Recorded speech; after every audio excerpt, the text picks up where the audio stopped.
Hello everyone, myself is doctor Lakshmi Sharma. Welcome back to my YouTube channel. अगर आप मेरे channel पर नए हैं तो बेल आइकन को प्रेस करके चैनल को सब्सक्राइब करना ना भूलें। तो चलिए शुरू करते हैं।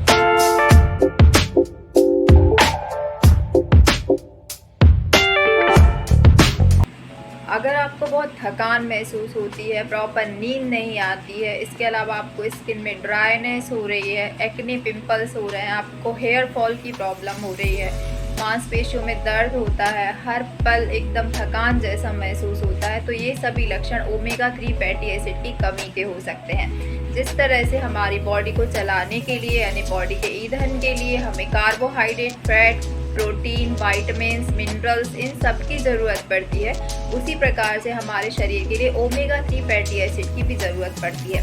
अब आपके मन में ख्याल आता होगा कि ये ओमेगा 3 फैटी एसिड क्या होता है, ये कहाँ से आता है और इसके क्या क्या लक्षण होते हैं, ये सभी हम इस वीडियो में डिटेल्स में जानेंगे।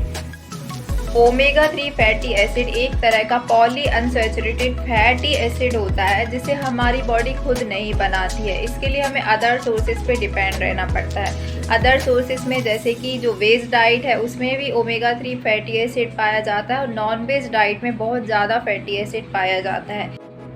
बहुत सारी स्टडीज़ और बहुत सारे रिसर्च के अकॉर्डिंग जापानीज़ लोगों की लंबी जीवन शैली के पीछे का जो सीक्रेट है वो ओमेगा 3 फैटी एसिड है, क्योंकि वो अपनी डाइट में बहुत ज़्यादा फिशेस और साथ में सी फूड्स का ज़्यादा इस्तेमाल करते थे। इसकी वजह से उनके शरीर में अच्छी खासी ओमेगा 3 फैटी एसिड की मात्रा पाई जाती थी, जिससे उनको हार्ट अटैक, हार्ट स्ट्रोक के चांसेस भी कम होते थे और उनकी औसतन आयु काफ़ी ज़्यादा होती थी। अब बात करते हैं इसके टाइप्स के बारे में। ये जनरली 3 तरह का होता है, EPA, DHA एंड ALA। जो EPA और DHA जो होता है ये जनरली नॉन वेज डाइट में पाया जाता है, स्पेशली फैटी फिश में होता है, एल्गीज में होता है, इसके अलावा ये सी फूड्स में होता है और मीट्स वगैरह में पाया जाता है, ये दोनों टाइप। और जो ALA होता है वो प्लांट बेस्ड सोर्सेज में पाया जाता है, जैसे कि सोयाबीन है, फ्लैक्स सीड है, चिया सीड्स है, इसके अलावा वॉलनट्स है, कैनोला है, इन सभी में जो प्लांट बेस्ड और भी इसके सोर्सेज होते हैं जिसमें ALA टाइप मिलता है। अब बात करते हैं कि ओमेगा 3 हमारी बॉडी के लिए क्यों ज़रूरी होता है, इसको लेने से हमें कौन कौन से बेनिफिट्स मिलते हैं। सबसे पहला है स्किन हेल्थ को इम्प्रूव करता है, स्किन को स्पेशली ड्राइनेस से बचाता है, स्किन को सॉफ्ट बनाता है, मॉइस्ट बनाता है। इसके अलावा स्किन को एक्ने फ्री करता है, रिंकल्स फ्री करता है। इसके अलावा ये सनलाइट डैमेज से भी स्किन को प्रोटेक्ट करता है। दूसरा रोल होता है इसका प्रेग्नेंट मदर्स के लिए। जो प्रेग्नेंट मदर्स होती हैं वो अगर ओमेगा 3 फैटी एसिड लेती हैं तो उनके बच्चे का जो ब्रेन का डेवलपमेंट है वो बहुत अच्छे तरह से होता है। इसके अलावा उसमें कोई बर्थ डिफेक्ट जैसे न्यूरल डेफिशिएंसी वगैरह, न्यूरल डेवलपमेंट की प्रॉब्लम्स नहीं होती है। इसके अलावा हार्ट पेशेंट के लिए ओमेगा 3 बहुत ही बेनिफिशियल होता है। ये ओवरऑल हार्ट हेल्थ को इम्प्रूव करता है। सबसे पहले हाई ब्लड प्रेशर को कंट्रोल करता है। जिनको हाई ब्लड प्रेशर है वो ओमेगा 3 फैटी एसिड का इस्तेमाल कर सकते हैं, क्योंकि ये LDN यानी लो डेंसिटी लिपोप्रोटीन यानी कि बैड कोलेस्ट्रॉल को रिड्यूस करता है, गुड कोलेस्ट्रॉल को हमारी बॉडी में इम्प्रूव करता है। इसके अलावा ये आर्टरीज की बॉल को स्मूथ करने का काम करता है, यानी आर्टरीज से इन्फ्लेमेशन को कम करता है, आपकी आर्टरीज में ब्लड क्लॉट को प्रिवेंट करता है, यानी कि बैड कोलेस्ट्रॉल को रिड्यूस करता है। और साथ में ये ओवरऑल हार्ट, जैसे हार्ट में स्ट्रोक की प्रॉब्लम होना, हार्ट में हार्ट अटैक की प्रॉब्लम होना, तरह की सभी प्रॉब्लम्स के लिए बहुत ही बेनिफिशियल होता है। इसके अलावा ओमेगा 3 फैटी एसिड सभी प्रकार के कैंसर्स के लिए काफ़ी हेल्पफुल होता है, स्पेशली जो कोलोन कैंसर या आंतों का जो कैंसर होता है उसको 55% तक रिड्यूस कर देता है। इसके अलावा और भी जो प्रोस्टेट कैंसर है, ब्रेस्ट कैंसर है, इनमें भी ये काफ़ी हेल्पफुल होता है, सभी प्रकार के ओवरऑल कैंसर्स को रिड्यूस करता है।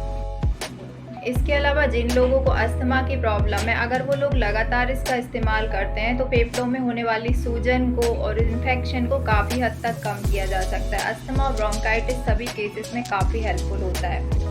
ओमेगा 3 फैटी एसिड लेने से अल्जाइमर का खतरा काफ़ी हद तक कम हो जाता है। इसके अलावा डिमेंशिया में भी काफ़ी हेल्पफुल होता है। डिमेंशिया यानी याददाश्त अगर कमज़ोर होती जा रही है तो इसके लिए भी आप ओमेगा 3 फैटी एसिड ले सकते हैं। इसके अलावा अल्जाइमर डिजीज़, जिसमें ओल्ड एज की ऐसी बीमारी है जिसमें उम्र के साथ साथ आफ्टर 65 आफ्टर 70 डिजीज़ जनरली देखी जाती है, जिसमें पर्सन सब कुछ भूलने लगता है। तो उस कंडीशन को भी बूस्ट करने के लिए ओमेगा 3 काफ़ी हेल्पफुल होते हैं। इसके अलावा अल्जाइमर के खतरे को भी काफ़ी हद तक कम कर देते हैं।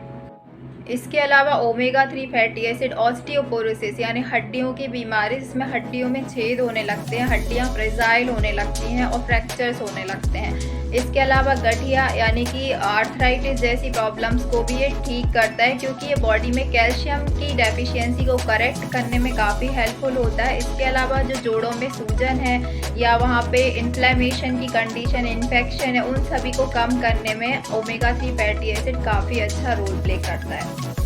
NIH यानी नेशनल इंस्टीट्यूट ऑफ हेल्थ की एक रिपोर्ट के अकॉर्डिंग ये लिवर से फैट को कम करता है, फैटी लिवर के रिस्क को भी कम करता है। अब बात करते हैं डाइटरी सोर्सेज के बारे में। ऐसे कौन कौन से डाइटरी सोर्सेज होते हैं जिनको आप अपनी डाइट में इस्तेमाल करके ओमेगा 3 फैटी एसिड को अपनी बॉडी में बढ़ा सकते हैं। सबसे पहले बात करते हैं फ्लैक्स सीड की। ये प्रोटीन के साथ साथ फाइबर्स का बहुत अच्छा सोर्स होता है। इसके अलावा इसमें मिनरल्स भी गुड अमाउंट में होते हैं और ओमेगा 3 फैटी एसिड काफ़ी अच्छी मात्रा में पाया जाता है। अगर आप 1 टेबल स्पून फ्लैक्स सीड को अपनी डाइट में इस्तेमाल करते हैं तो इससे आपको 2350 मिलीग्राम ओमेगा 3 फैटी एसिड मिलता है। दूसरा सोर्स होता है वॉलनट यानी कि अखरोट। ये भी प्रोटीन, विटामिन, मिनरल से भरपूर होता है और ओमेगा 3 के लिए बहुत अच्छा सोर्स होता है। अगर आप 1 आउंस यानी लगभग 28 ग्राम्स ऑफ वॉलनट्स लेते हैं तो इससे आपको 2370 मिलीग्राम्स तक ओमेगा 3 फैटी एसिड मिलता है।